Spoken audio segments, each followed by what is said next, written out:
Supremo Tribunal Federal libera terceirização irrestrita em empresas. 7 em cada 10 alunos do ensino médio não dominam português e matemática.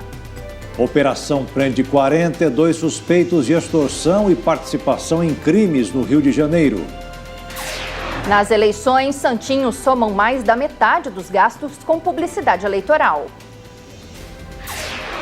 Para o presidente Temer, fechamento da fronteira com a Venezuela é incogitável.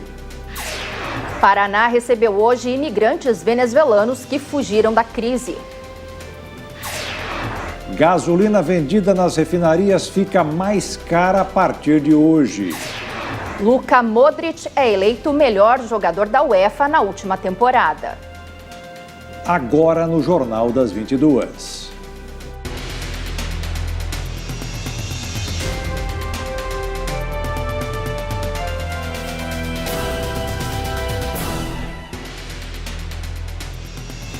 Olá, muito boa noite. Boa noite. O Supremo Tribunal Federal decidiu hoje que a terceirização irrestrita é constitucional. Os ministros decidiram que as empresas podem contratar trabalhadores terceirizados para desempenhar qualquer atividade, inclusive as chamadas atividades fim. Os ministros estavam julgando duas ações apresentadas por empresários que pediam a derrubada de decisões do Tribunal Superior do Trabalho que proibiam a terceirização das atividades fim. O tema era delicado e precisou de 5 sessões para definição. Foram 7 votos a favor da terceirização irrestrita contra 4. O ministro Gilmar Mendes falou que outros países adotaram essa medida e destacou que foi benéfica, com redução do desemprego. A garantia contra despedir arbitrária ou sem justa causa e sua indenização compensatória, o seguro-desemprego, o fundo de garantia no tempo de serviço, o salário mínimo capaz de atender às necessidades vitais básicas do trabalhador e de sua família, o piso salarial proporcional à extensão e à complexidade do trabalho, a irredutibilidade do salário, tudo isso que está em muito mais, estará fadado ao esvaziamento se não dermos essa resposta jurídica a um problema econômico e social sistêmico. Mas nem todos pensavam assim. O ministro Marco Aurélio disse que a terceirização prejudica os direitos dos trabalhadores. Os terceirizados são, em geral, trabalhadores que desfrutam de salários mais baixos e condições de trabalho desfavoráveis. A terceirização abala aspectos essenciais da CLT, como a subordinação e a pessoalidade diretas. O entendimento é referente ao período anterior à reforma trabalhista. A terceirização irrestrita foi aprovada no ano passado pelo Congresso Nacional. Agora, com a definição do STF, 4.000 ações que estão em várias instâncias da Justiça deverão ter resultado favorável às empresas. 2018 é o ano das campanhas eleitorais pela internet. Pelo menos era o que a gente pensava.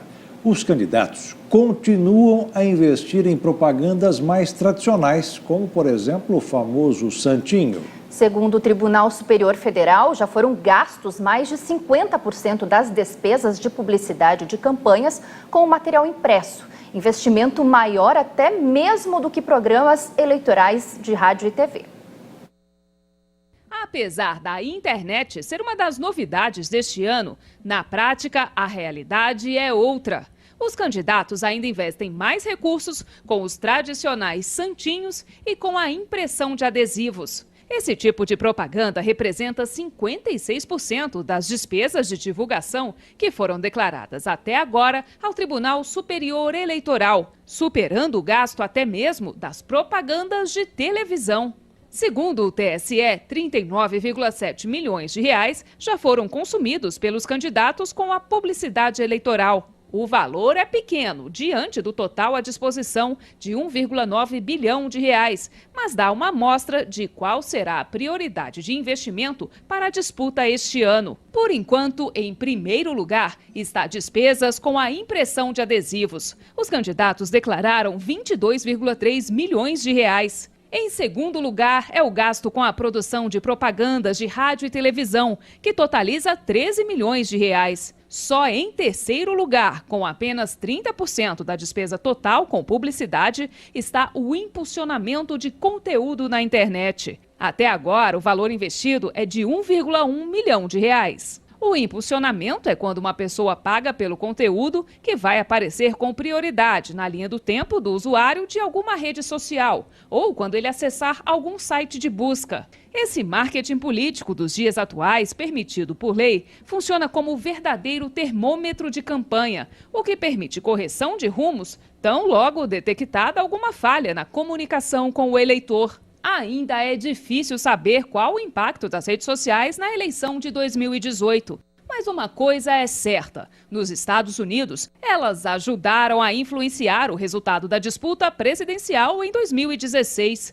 Parte da vitória do republicano Donald Trump é creditada ao sucesso de sua campanha publicitária nas redes sociais, além da suspeita de que ele tenha usado notícias falsas a seu favor e contra adversários. No Brasil, a estimativa é que 80% da população tenha acesso à internet, segundo a Federação do Comércio do Estado do Rio de Janeiro. 90% dos entrevistados declararam que acessar as redes sociais é seu principal intuito quando entram na internet. Mesmo assim, os números indicam as apostas de campanhas nos veículos tradicionais de comunicação. E com o início da propaganda gratuita no rádio e na televisão, a campanha entra numa fase decisiva. Até então andava meio tímida.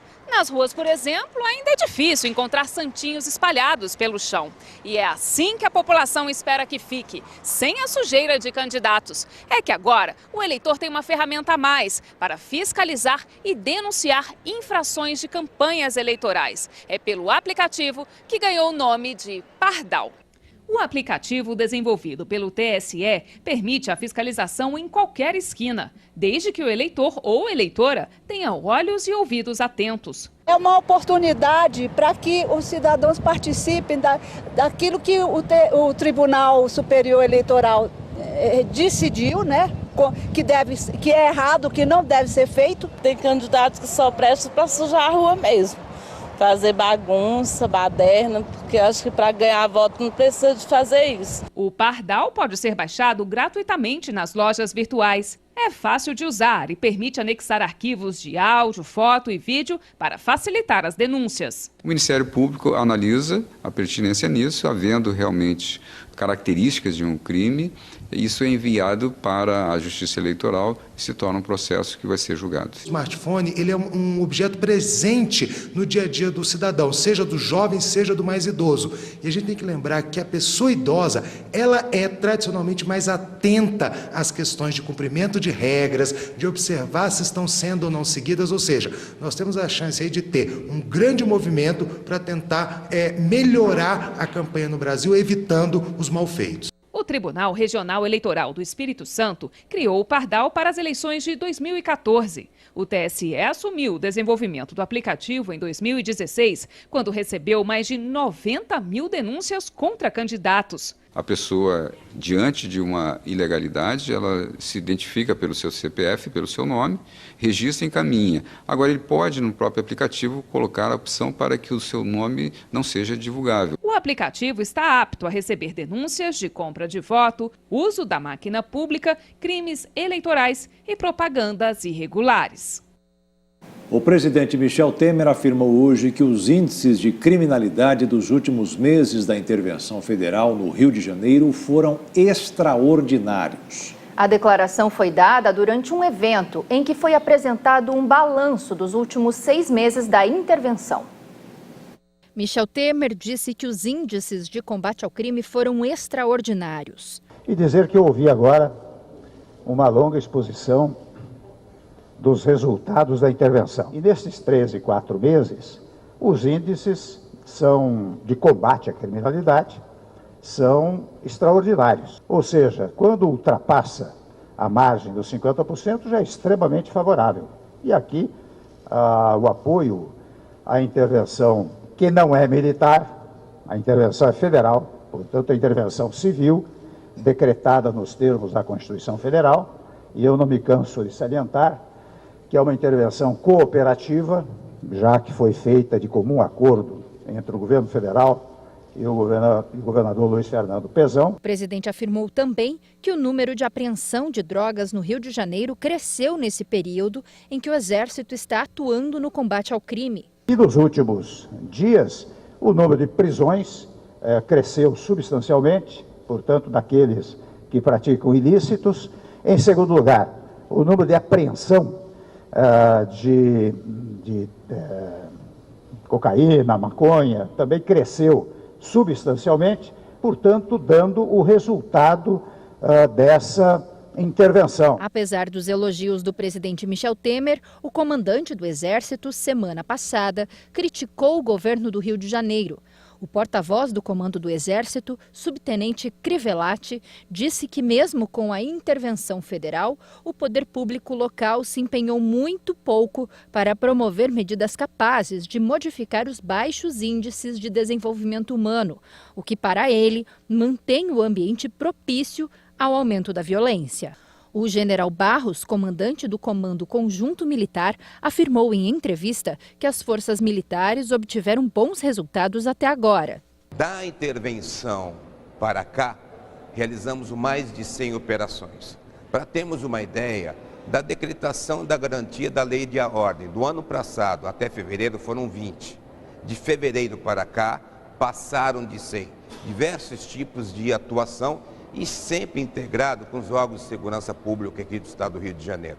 Evidentemente que há ações mais contundentes, ações menos contundentes. E qual que é o principal objetivo? São ações emergenciais para a diminuição das manchas criminais. E nós estamos tendo muito bons resultados. Um levantamento do Instituto Fogo Cruzado mostra que o número de pessoas mortas em chacinas com 3 ou mais vítimas em um mesmo local cresceu 166% no Rio de Janeiro.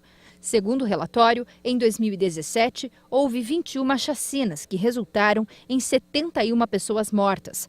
Já em 2018, em 8 meses, o Instituto contabilizou 189 assassinatos. Os dados revelam que dobrou a letalidade e a violência em diferentes cidades do estado do Rio de Janeiro. As ações policiais e os confrontos entre facções criminosas têm resultado em locais com 3, 4, 5 e até 8 mortos, tanto no Rio quanto na região metropolitana do Rio. 42 pessoas foram presas hoje no Rio de Janeiro. Todas são suspeitas de participar de uma organização criminosa liderada por policiais civis que extorquiam dinheiro de pessoas envolvidas em atividades ilícitas. Os agentes da Polícia Federal foram às ruas cumprir 46 mandados de prisão, sendo 24 contra policiais civis e 6 para policiais militares, além de 2 para bombeiros e 1 para um agente penitenciário. Os demais mandados envolvem participantes do esquema que ajudavam policiais ou atuavam como informantes.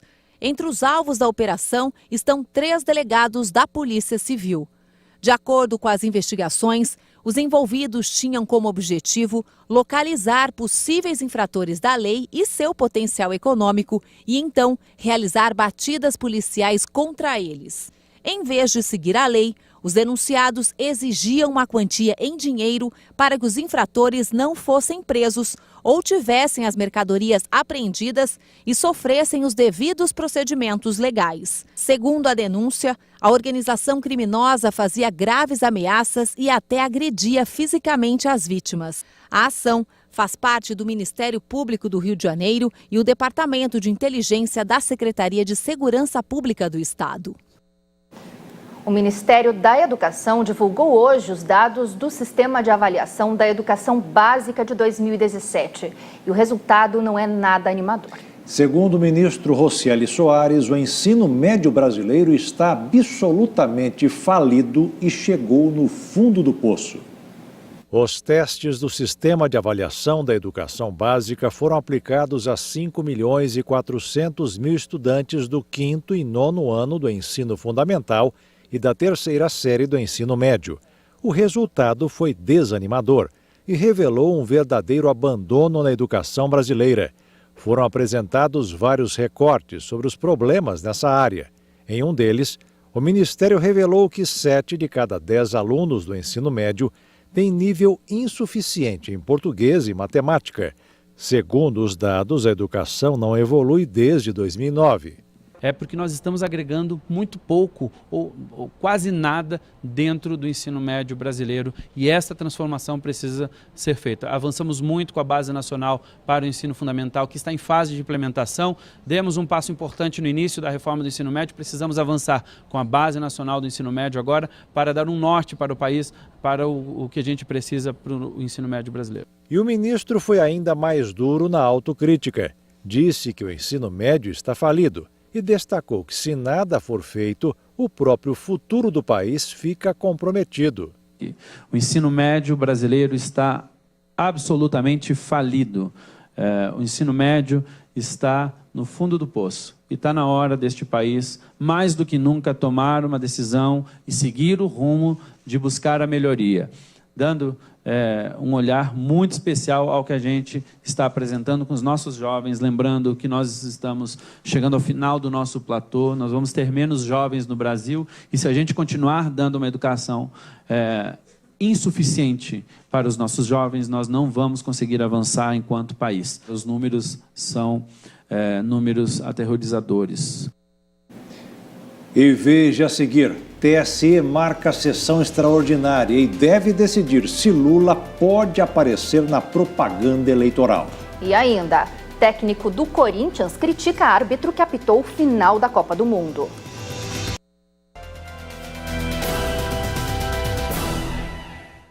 O Tribunal Superior Eleitoral marcou uma sessão extraordinária para esta sexta-feira. A pauta ainda não foi divulgada, para falar a verdade, mas a expectativa é que o tribunal defina, entre outros assuntos, se o ex-presidente Luiz Inácio Lula da Silva poderá aparecer como candidato do PT na propaganda no rádio e na TV que começa amanhã. Já o ministro Tarcísio Vieira, do Tribunal Superior Eleitoral, negou hoje um pedido do Instituto Democracia e Liberdade para proibir a divulgação de pesquisas que incluam o nome do ex-presidente Lula do PT entre os candidatos. O ministro Tarcísio Vieira, do Tribunal Superior Eleitoral, negou nesta sexta-feira o pedido do Instituto Democracia e Liberdade para proibir a divulgação de pesquisas que incluam o nome do ex-presidente Lula, do Partido dos Trabalhadores, entre os candidatos que disputam o pleito eleitoral para a presidência. O Instituto argumentou que a inclusão de Lula nos levantamentos viola a segurança jurídica das eleições, mas Tarcísio Vieira entendeu que o IDL não tinha legitimidade para fazer esse pedido. A presidente do Tribunal Superior Eleitoral, ministra Rosa Weber, disse nesta quinta-feira que discussões sobre o registro de candidaturas presidenciais não precisam necessariamente estar na pauta de sessões extraordinárias. A avaliação da ministra indica que a sessão desta sexta pode incluir o processo do ex-presidente Lula, mesmo que ele não esteja na pauta oficial da sessão, o que só deve acontecer depois da defesa do candidato se manifestar sobre os pedidos de impugnação feitos à Justiça Eleitoral. O prazo limite para os advogados de Lula se pronunciarem vence às 23h59 de hoje. Nesta sexta, o tribunal julga os pedidos de registro dos candidatos à presidência Geraldo Alckmin, do PSDB, e José Maria Imael, da Democracia Cristã. Em paralelo, a sessão pode ainda incluir o julgamento dos pedidos formulados pela Procuradoria-Geral da República e pelo Partido Novo para barrar a participação de Lula no horário eleitoral de rádio e TV, que começa no sábado. Mas a grande expectativa dentro do TSE é de que seja levado ao plenário o pedido de medida cautelar para barrar a presença de Lula no horário eleitoral. E os ministros não descartam a possibilidade de o próprio registro do ex-presidente ser julgado pelo tribunal. Já a Procuradora-Geral da República, Raquel Dodge, disse nesta quinta-feira esperar que o TSE decida nesta sexta sobre a participação de Lula no horário eleitoral. Indagada se seria ideal uma definição da questão o quanto antes para garantir segurança jurídica nas eleições, Raquel respondeu positivamente à pergunta com poucas palavras. Ela disse com certeza: Já os advogados eleitorais de Lula vão enviar ao TSE uma manifestação de mais de 200 páginas em que culpam o Tribunal Regional Federal da 4ª Região, o TRF4, naquilo que a defesa chamou de instabilidade político-jurídica, o julgamento do registro do petista, e pedem respeito a compromissos internacionais de defesa dos direitos humanos. Os advogados do ex-presidente também ressaltam que de 145 candidatos que foram eleitos nas urnas em 2016, mesmo com o registro negado na Justiça Eleitoral, 98 deles conseguiram reverter o indeferimento, ou seja, cerca de 70% obtiveram sucesso em decisões judiciais após o pleito. E a gasolina já está mais cara nas refinarias. O litro está R$ 2,11, o maior valor em cerca de um ano desde que a Petrobras adotou a política de reajustes diários, acompanhando o mercado internacional. Só neste mês, a alta foi de 7% nas refinarias. O recorde anterior era de R$ 2,08 registrado em maio, durante os protestos dos caminhoneiros. Esse aumento reflete tanto a firmeza das referências do petróleo no mercado internacional, quanto a disparada do dólar ante o real, que em agosto acumula variação de 9,84%. Esses são os parâmetros utilizados pela petroleira em sua política de formação de preços de combustíveis, em vigor há pouco mais de um ano. Vale destacar ainda que o aumento no custo ocorre também após uma explosão seguida de produção interrompida por mais de uma semana na Replan, a principal refinaria da Petrobras, localizada em Paulínia, no interior de São Paulo. A unidade responde por 20% de todo o refino do petróleo no Brasil e ficou parada desde a madrugada de segunda-feira da semana passada até quarta-feira desta semana, quando a operação foi parcialmente retomada. Desde junho, o diesel está com seu valor congelado nas refinarias a R$ 2,03 por litro. Uma das medidas adotadas pelo governo federal para acabar com a greve dos caminhoneiros. Hoje vamos mostrar a 4ª e penúltima reportagem da nossa série especial, produzida pela nossa equipe do Mato Grosso do Sul, sobre transplantes e doações de órgãos. Você vai ver agora dois amigos que não perdem a oportunidade de falar sobre a importância do transplante e da doação de órgãos. Esses cariocas espalham essa mensagem de solidariedade e conscientização por onde passam.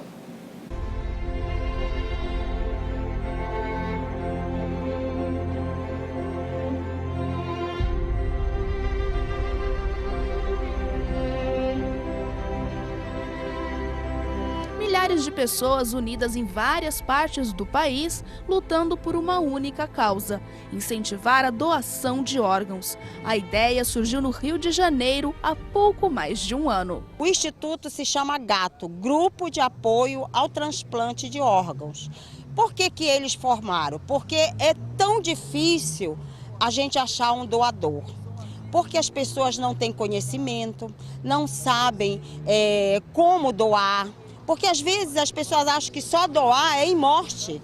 E não é verdade. Nós salvamos em vida. E para continuar esta corrente do bem e de solidariedade e incentivar a doação de órgãos, toda ajuda é bem-vinda. Atitudes como a deste casal também salvam vidas.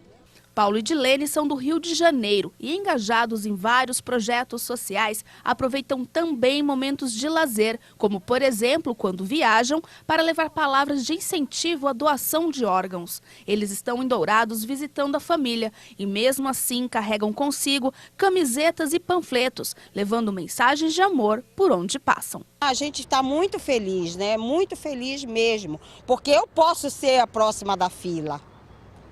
Você pode ser a próxima da fila, qualquer um de nós. Então, se nós podemos doar, nós podemos também receber.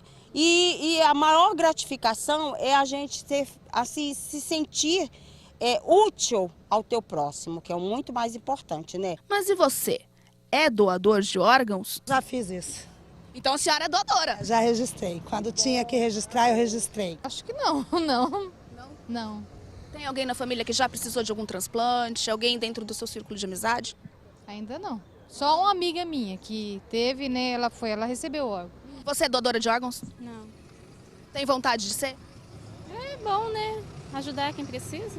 Para se identificar como um doador, várias são as formas de manifestar esse desejo em vida, conversando com os amigos, familiares e também registrando em redes sociais, por exemplo.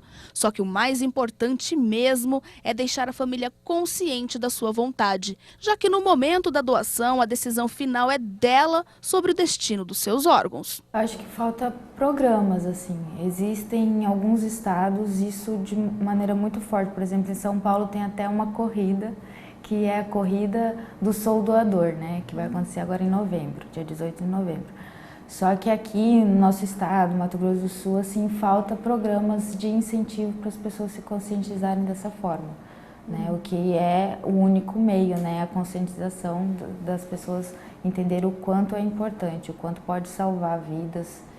E eu sou doadora, né? Você perguntou a minha opinião, eu sou doadora, já deixei muito expresso para minha família. Eu tenho essa certidão, né, do programa do Conselho Nacional de Justiça já devidamente imprimida.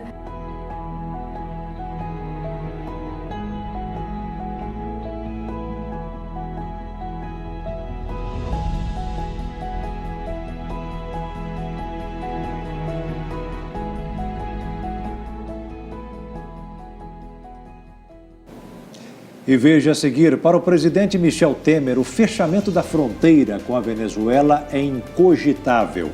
E ainda, Paraná recebe imigrantes venezuelanos.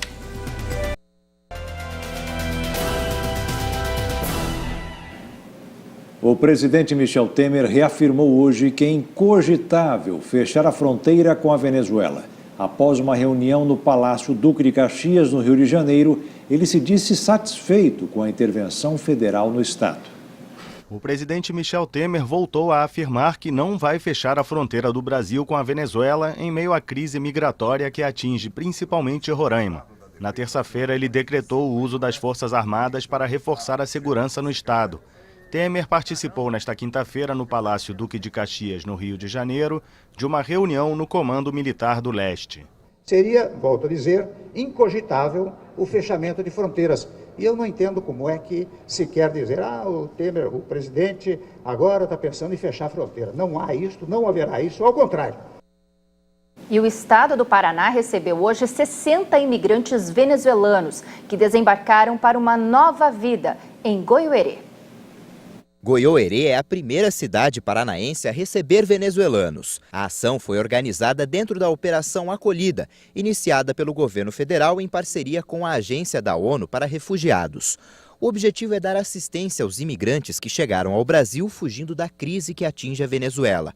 Os 60 venezuelanos, entre eles 23 crianças, vão ser acolhidos em uma estrutura da entidade Aldeias Infantis SOS e ficarão instalados em um condomínio de propriedade da entidade que atualmente está desocupado. A Organização Humanitária Internacional Aldeias Infantis SOS Brasil trabalha pelo direito de crianças, adolescentes e jovens a viverem em um núcleo familiar. A estrutura compreende 6 casas com espaços para o cultivo de hortas. Ao governo municipal cabe garantir os serviços básicos disponíveis ao restante da população, como educação, saúde, transporte e segurança. O governo não vem fazendo a lição de casa e as contas públicas registraram um prejuízo bilionário. Veja essa e outras notícias nos destaques da economia. Todo brasileiro sabe, é preciso gastar menos do que se ganha para não ter problemas financeiros. Mas essa técnica básica de finanças não foi seguida pelo governo no mês passado.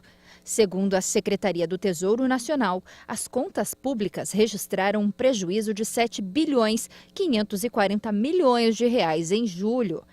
E mesmo negativo, o resultado foi melhor para os meses de julho nos últimos 4 anos. No acumulado dos 7 primeiros meses do ano, as contas do governo registraram déficit de 38 bilhões de reais.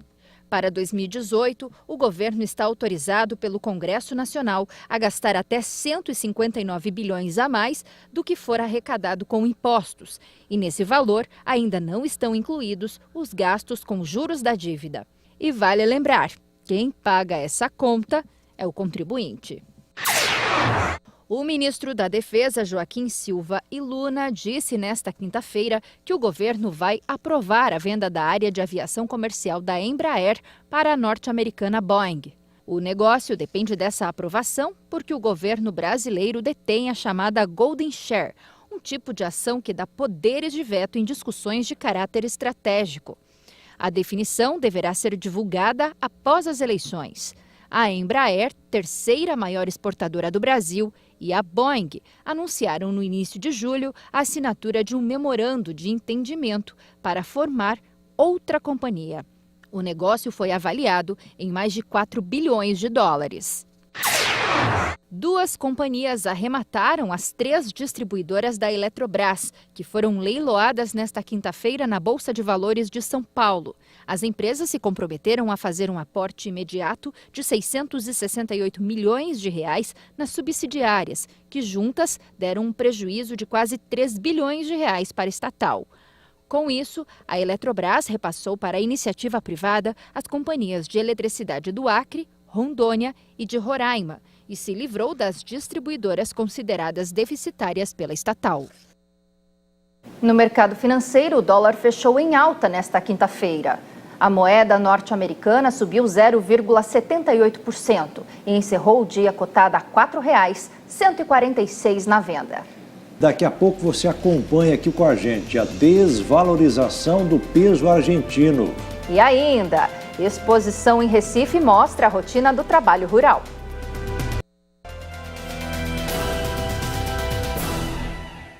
O Banco Central da Argentina subiu nesta quinta-feira a taxa básica de juros de 45% para 60%. A ação é mais uma tentativa de conter a desvalorização do peso em meio a uma subida no valor do dólar. A desvalorização do peso argentino se acentuou nesta quinta-feira. 1h30 após a abertura dos mercados, o valor do câmbio superou 39 pesos, o que equivale a uma depreciação de mais de 12%.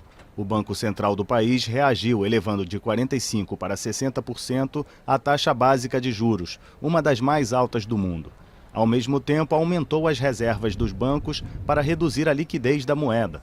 Desde o começo do ano, o peso argentino perdeu mais de 50% do valor, apesar das tentativas do presidente Maurício Macri para recuperar a confiança dos mercados.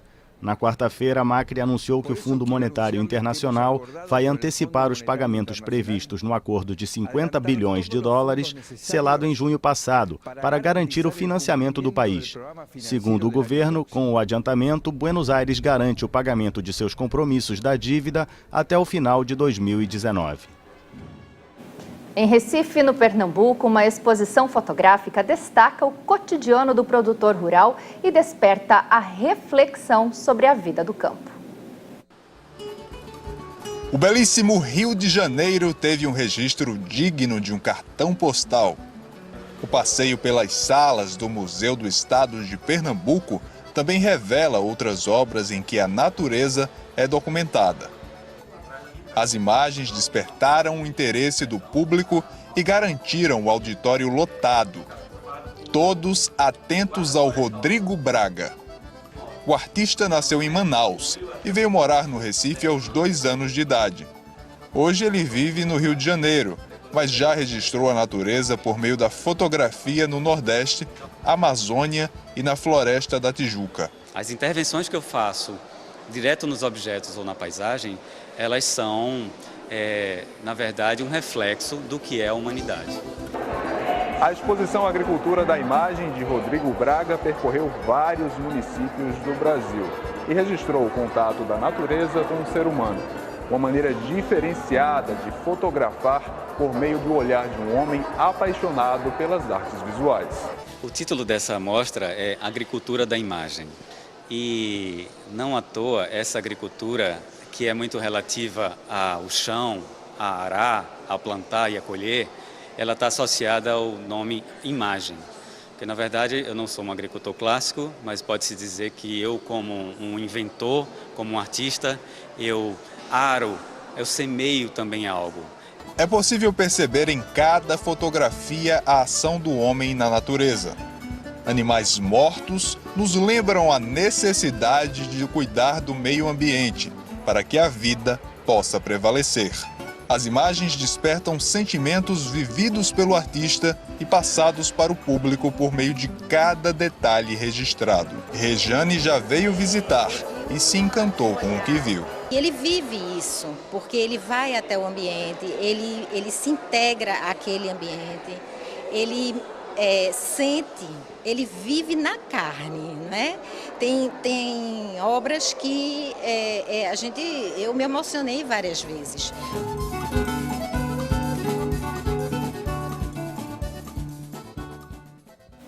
Não há limites para a criatividade. Uma empresa fez uma réplica com peças de plástico de um luxuoso carro super esportivo. E acredite, o veículo funciona de verdade.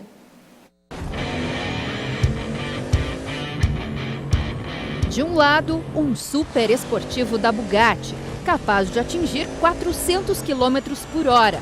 E desejo de muitos endinheirados, dispostos a pagar até milhões de dólares pelo carro.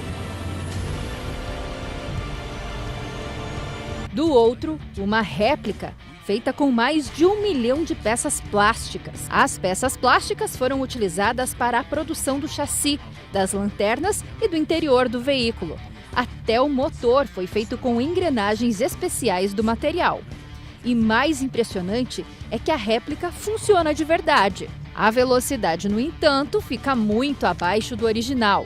Atinge apenas 20 km por hora, em um sistema especial de propulsão.